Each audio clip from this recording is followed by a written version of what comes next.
Le bivouac reste une expérience magique quand elle est réussie, mais de son succès dépendra des nombreux choix que vous serez amené à faire. Et un des facteurs clés d'un bon bivouac, c'est d'abord être capable de se maintenir au chaud. Et c'est aussi et surtout un élément de sécurité. C'est pourquoi dans ce nouvel épisode de la série Coup d'œil, j'ai décidé de vous donner 5 conseils pour rester au chaud pendant votre bivouac. C'est parti!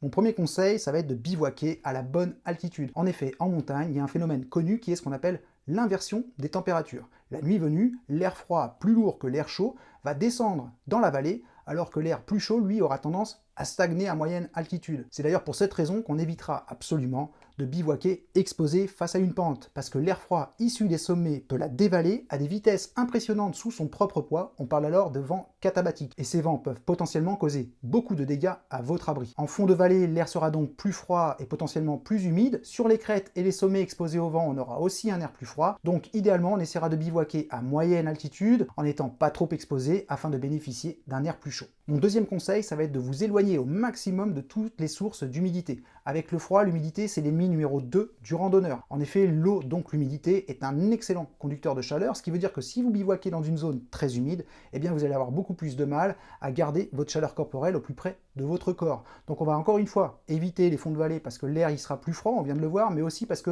c'est généralement là qu'on va trouver les cours d'eau et donc l'humidité. Et n'oubliez pas que les animaux sauvages ont généralement l'habitude de venir s'abreuver la nuit. Si jamais vous bivouaquez sur leur chemin, eh bien ils n'oseront pas s'approcher par méfiance et ne pourront donc pas s'hydrater correctement. Donc même si l'idée de bivouaquer près d'une rivière ou d'un torrent vous paraît séduisante, évitez autant que possible, d'autant plus qu'en cas de mauvais temps, des précipitations peuvent entraîner une crue et vous pourriez alors vous retrouver dans une zone rapidement inondée. Troisième conseil, privilégiez une zone couverte par des grands arbres.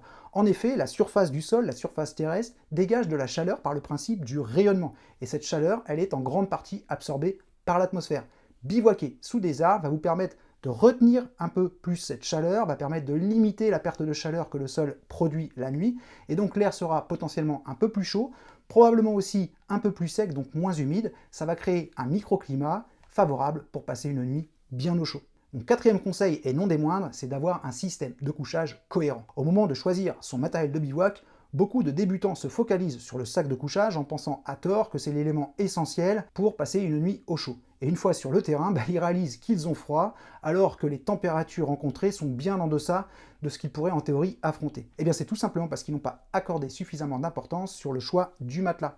En effet, si leur sac de couchage permet d'isoler correctement la chaleur du froid atmosphérique, et bien cette même chaleur, elle va être transmise au sol qui par définition est plus froid. C'est le principe de refroidissement par conduction. On s'est déjà toutes et tous brûlés en prenant une tasse de café bien brûlante à pleine main. C'est tout simplement parce que la chaleur dégagée par le café, elle est transmise à vos mains qui sont par définition plus froides, parce que la tasse qui contient ce café n'est pas suffisamment isolante. Faites l'expérience si vous n'avez jamais tenté de boire un café bien brûlant dans une tasse en bois, c'est ce que je fais chez moi tous les jours, je vous garantis que vous ne vous brûlerez jamais, tout simplement parce que le bois est un excellent isolant. Donc au moment de choisir votre matelas, en plus du confort et du poids, soyez extrêmement vigilant sur le degré d'isolation de celui-ci. Si vous avez un sac de couchage qui vous isole jusqu'à 0 degré, mais que votre matelas ne permet de vous isoler correctement que jusqu'à 10 degrés, eh bien votre système de couchage ne vous isolera que jusqu'à 10 degrés. Tu es le maillon faible. Au revoir.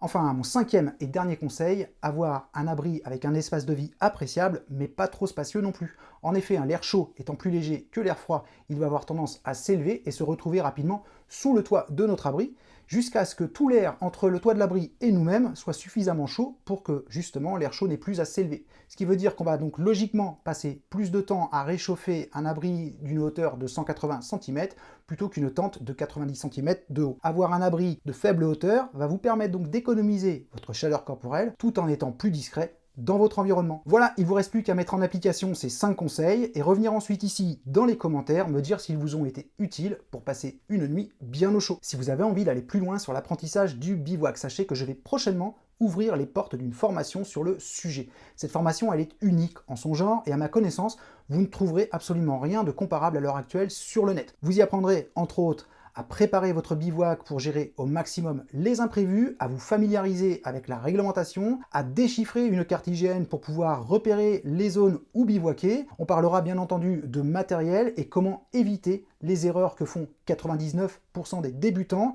À l'issue de cette formation, tout le matériel de bivouac n'aura absolument plus aucun secret pour vous et vous serez en mesure de choisir le matériel qui sera complètement adapté à votre pratique. Je vous montrerai également dans cette formation ma méthode pour installer correctement votre abri et faire en sorte que celui-ci soit un véritable rempart contre les intempéries. Et enfin, on verra également comment réduire au maximum l'impact de votre expérience de bivouac sur l'environnement et tous les avantages que vous pourrez en tirer. Voilà, si vous êtes intéressé par cette formation, je vous mets tous les détails dans la description de cette vidéo. Et pour fêter son lancement, sachez que je vais faire une offre spéciale, mais attention, elle ne sera réservée seulement qu'aux 30 premiers inscrits. Alors dépêchez-vous, de toute façon, tout est expliqué dans la description de cette vidéo. Voilà, j'ai terminé en ce qui me concerne pour aujourd'hui. J'espère que cette petite vidéo, les amis, vous aura plu. Si c'est le cas, likez, commentez, partagez. On se retrouve très rapidement pour une prochaine vidéo. D'ici là, les amis, comme d'habitude, profitez de la nature tant que vous pouvez, mais surtout, respectez-la, s'il vous plaît. Prenez soin de vous. Ciao!